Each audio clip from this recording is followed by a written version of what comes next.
Chapter 19. The Fall of Stefan Present, Bloemfontein, 2016. The night crawled with silence. Even the wind seemed to choke, as if the city itself held its breath. Marnus stood in the ruins of an abandoned warehouse, the lion stirring inside him, muscles twitching beneath his skin. His golden claws shimmered faintly in the dark, ready. Somewhere in the shadows, Stefan waited. Lion. The voice slid like venom across the walls. You've run long enough. Tonight you pay. Marnus's chest rose, the lion's growl deep in his throat. Come out and face me, Stefan. No more tricks. The shadows rippled. Then Stefan stepped forward, but he was no man anymore. His body was stretched thin, bones cracking audibly, skin grey as ash. Horns spiraled out from his skull. His eyes were pits of molten red. Wings, black and broken, hung from his back. His very presence stank of smoke and blood. Around him slithered and prowled 6 beasts. 2 hyenas with twisted human faces, cackling as their jaws dripped saliva.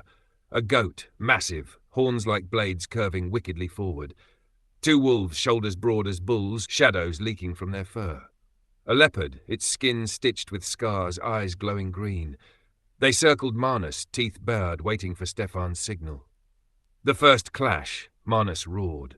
The lion erupted fully, his claws glowing gold, his teeth lengthening into fangs.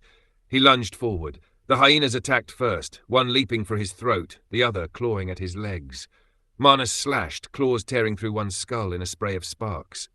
The other bit deep into his thigh, blood spattering across the concrete. With a grunt, he slammed it against a pillar, crushing bone with sickening cracks. The goat charged next, horns aimed at his chest.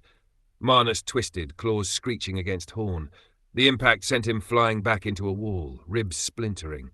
He coughed blood, but as the beast turned, he leapt onto its back, claws sinking deep. With a roar, he ripped down its spine, splitting the creature in half. The wolves came together, one from each side. Their jaws clamped down on his arms, tearing flesh to the bone. Marnus screamed, falling to one knee, blood flooding the floor. He slammed his forehead into one wolf's skull, dazing it, then drove his claws through its chest. The second lunged again, but Marnus twisted and tore its jaw clean off, roaring as it collapsed. Then came the leopard. Faster than thought, it leapt at his throat, claws carving across his face. He staggered, vision blurring as blood poured from his eye. The beast struck again, pinning him to the floor. Its jaws snapped inches from his throat until Marnus forced his claws up through its ribs and shredded its heart in a burst of light. All 6 beasts lay broken, but Marnus was bleeding everywhere, his chest heaving, wounds gaping. Stefan enters. Stefan clapped slowly, his claws gleaming black as obsidian. Well done, lion, he sneered, stepping closer. But beasts are nothing compared to me. He lunged.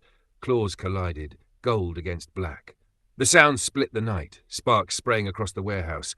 They slashed, parried, tore at one another, each blow strong enough to crack steel. Stefan drove his claws into Marnus's shoulder, twisting, ripping muscle. Marnus howled, slamming his fist into Stefan's ribs, hard enough to dent bone. The impact threw them both back. They collided again. Marnus's claws raked Stefan's chest, spilling black fire. Stefan struck back, slicing across Marnus's stomach, intestines nearly spilling. Marnus gritted his teeth, refusing to fall. Why fight me? Stefan spat, his face inches away. You were mine from the moment you killed that child. Every drop of blood you spill feeds me. Every sin makes you weaker. Marnus roared, golden light blazing from his chest. You're wrong. That curse brought me back to her, to Kirsten, to my children, and I'll never be yours. With everything left in him, he drove his claws into Stefan's chest. Light exploded. Stefan screamed, a howl of fury and despair as cracks split across his body. His horns shattered, wings burst into flame, his body convulsed, disintegrating into ash. With one final roar, Stefan was gone. Theo's entrance. Marnus fell to his knees, coughing blood, body torn and broken. He had won, but only barely. Then, slow, deliberate clapping echoed. From the shadows stepped Theo, tall as a man, striped orange and black, eyes glowing with cruel amber fire. His claws were longer than daggers, his smile mocking. He walked around the pile of Stefan's ashes, tail flicking lazily, until he stood over Marnus. You think this is over? Theo purred, voice like velvet over knives. You killed the master, but you only woke me. He crouched, nose inches from Marnus's face. Tick-tock, lion. Tick-tock. Every victory costs you more blood. How many more until you collapse for good? Marnus raised his claws, but his body trembled, his wounds too deep. He swiped weakly. Theo chuckled. Not tonight. You're too broken to be fun. And with a swish of his tail, Theo vanished into the shadows. The angel's silence fell. Marnus dropped to the ground, blood pooling around him. His breath came in ragged gasps, his vision darkening. Why? He whispered into the void. Why curse me? Why let me live just to suffer? Then the air split with light. 4 angels descended, Gabriel, Marcus, Appel, and Michael. Their wings blazed fire, their voices shook the walls. Gabriel knelt, hand of light on Marnus's shoulder. You are not cursed, Marnus. You are chosen. Marnus sobbed, broken. Chosen for what? To bleed? To lose everyone? Michael's voice was thunder. Chosen to fight. Chosen to bear the war others cannot. Marcus's tone softened. They come for you because they fear the man you will become when this ends. Appel's voice rumbled like an earthquake. And it will end, but not tonight. Marnus lowered his head, trembling. I don't know if I can keep going. I'm falling apart. Gabriel leaned close, his voice almost gentle. Then lean on them. Kirsten, your children, your love. The curse was never your chain. It is your weapon. Don't forget that. The angels rose, fading into light. The oath. Marnus lay broken, but his heart still beat. He clenched his bloody claws, whispering into the night. I'll fight, until my last breath, for her, for them. The lion inside him roared in agreement, but Theo's words lingered like poison in the dark. Tick-tock, tick-tock, tick-tock. Chapter 20. Fractures in the light present. Bloemfontein. Marnus could barely walk without pain. His ribs were splintered, his arms stitched with fresh scars, and every muscle burned with the memory of claws and teeth. Yet he refused to stay down. He forced himself back onto construction sites, lifting bricks with trembling arms, ignoring the agony ripping through his chest. Blood stained his bandages beneath his shirt, sweat dripping into his wounds. Men on the job whispered behind his back. Some respected his grit, others thought him cursed, unstable. And now the police were asking questions. Why were you at the warehouse that night? An officer demanded, notebook in hand. People heard noises, explosions. They saw the fire. Bodies were reported, then gone before we arrived. What happened there, Marnus? He clenched his jaw, staring past the man. How could he explain beasts born of hell or Stefan turning into ash? He simply muttered, Wrong place, wrong time. I don't know what you're talking about. The officer narrowed his eyes. You're lying, and lies always come to light. Marnus walked away without answering, his fists trembling, another enemy to add to the list. Madri's fury elsewhere. Madri slammed her bedroom door in anger. Her mother stood outside, shouting through the wood. That man is poison, Madri. Don't you understand? He left us. He drowned himself in alcohol and drugs while you needed him most. Madri screamed back, tears streaming down her face. He's my father. You don't get it. You don't see how hard he's trying now.